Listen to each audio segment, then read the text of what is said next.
শরীয়তপুরে তুচ্ছ ঘটনাকে কেন্দ্র করে প্রবাসীর বাড়িতে ভাঙচুর, শিশুসহ আহত 4 জন। সাথে আছি আমি রবি ইসলাম।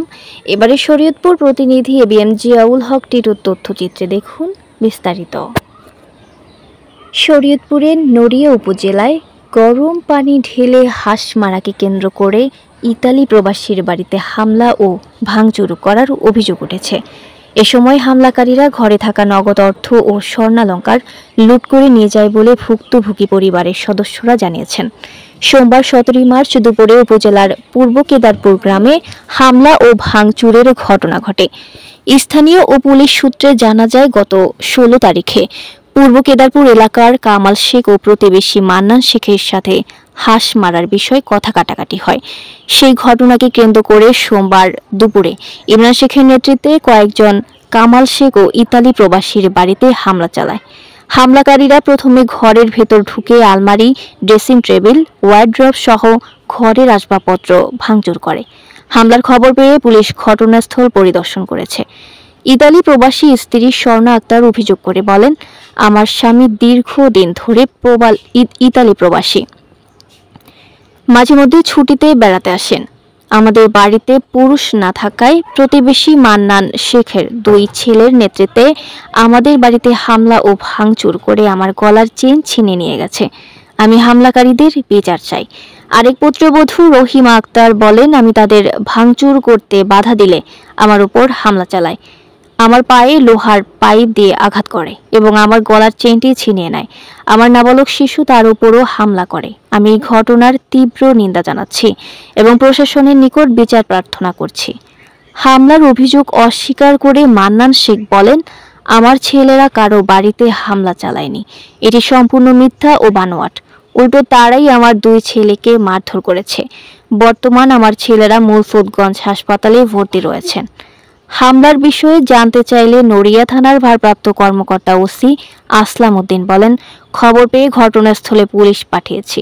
এ বিষয়ে 2 পক্ষ হামলা করছে কে এটা আমি কিছু বলি না, আমি করতে মানে কারা কারা ছিল আপনারা সঠিক বলতে পারেন? আমি জানি এই কথা কাটাকাটি হওয়ার পরে এটা না একটু সামান্য একটু আতাতে হয়েছে, হওয়ার পরে উঠে দিচ্ছে সবাই। কারা কারা?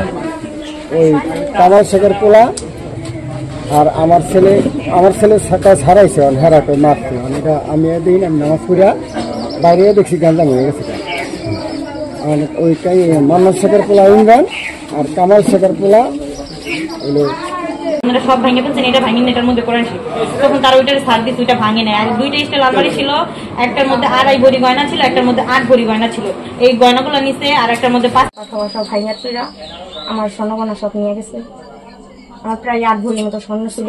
আমার বড় যা ছিল 2 ভরি স্বর্ণ, 5 লাখ টাকা ছিল আমাদের শেষ। আমার বড় ভাসুর চলে যাবে, তার কাগজ পেয়েছে, তো কাগজের জন্য টাকাগুলো আইন আমরা রাখছি যে যখন তো যাওয়ার হতে পারে। ওর আয়সা দিয়ে হামলা করে নিয়ে গেছে। আমার স্বামী ইটালি থাকে, ইটালি প্রবাসী। আমার বিয়ে হয়েছে মাত্র 1 মাস, এখন তো হয়নি।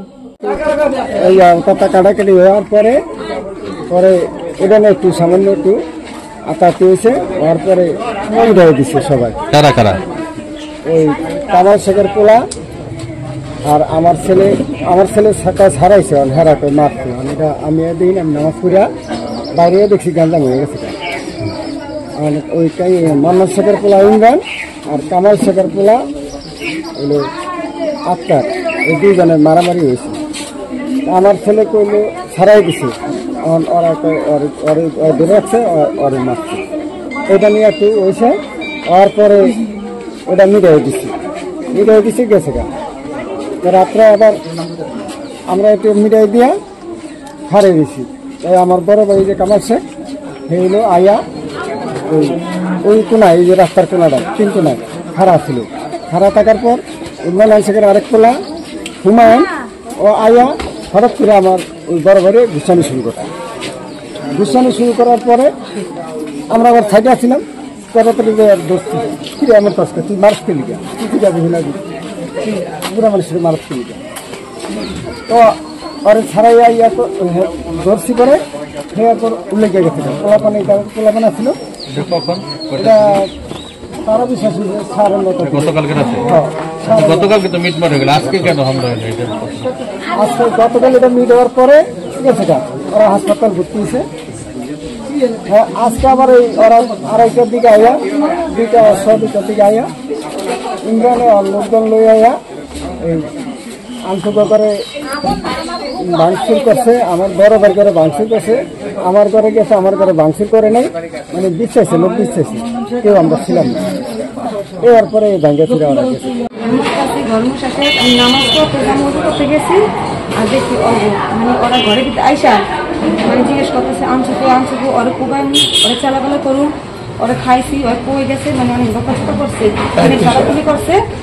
বলার পর আমি বলছি সাবধান, তোরা কি ঘরে তো কোনো হামলা করবি না, ঘরে তো কেউই নাই। ওরা তারপর শুনে নাই, ওরা যে হাতে পাইপ নিয়ে লোহার পাইপগুলো অভিযোগ নিয়ে ওরা 20 জনের মতো আসছে। ইংল্যান্ডের দলবল নিয়ে আসছে, আগে ঘরে ইংল্যান্ড ছিল, তারপর ওর লোকে সহপাঠী রয়েছে, সবাই যা ঘরে হামলা করছে আমাদের উপরে, এত বাধা থেকে আমাদেরকে মারছে, আমাদের সন্তানকেও ফালাই দিচ্ছে, মানে আমার সন্তান আমাদের পাথর ধরছে, আমাদের সন্তান ফালাই দিচ্ছে ওরা দেখতে নিলাম।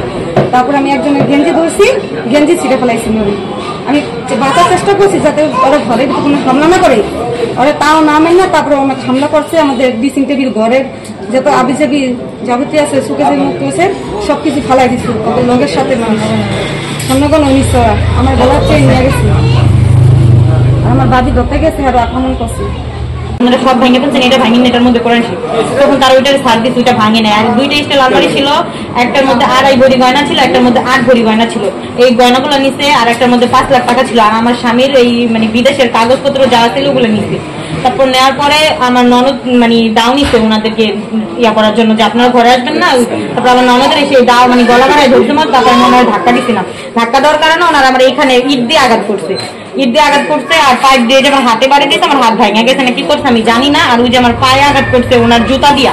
আর আমি ফোন দিয়ে ভিডিও করতেছিলাম, তার জন্য ওনারা আমার ফোন নিয়ে নিচ্ছে আমার এই গালে থাপ্পড় দিয়া। আর আমার গলায় চেন ছিল, আমার গলায় কিন্তু দাগ হয়ে গেছে। এখন তো আপনার পুলিশ মানে দেখাতে পারতেছি না। এই চেন নিয়ে গেছে, আর আমার কানের দুল ছিল আটানির, ওইটা নিয়ে গেছে। এই 2টা চেন নিছে আমার, একটা কানের দুল নিছে, ওটা নিছে আমার থেকে। আর ওই যে আমাদের ঘরে যে গয়না 5 লক্ষ টাকা ওগুলো নিয়ে গেছে। তারপর ওনারে যখন মারতেছিল আমি ধরতে গেছিলাম, মতো ওনারা লাঠি দিয়ে ফালাইছে। আর আমার ছেলে ছিল আমার খুলে, ওইটাকে মানে ওনারা ফালাই দিচ্ছে যে আমার ছেলের অনেক আঘাত লাগছে, ওরে দেখেন। তারপরে মেবি আর ও যখন বলছে আপনাদের বাড়ি থেকে বেরোতে দিব না, তাই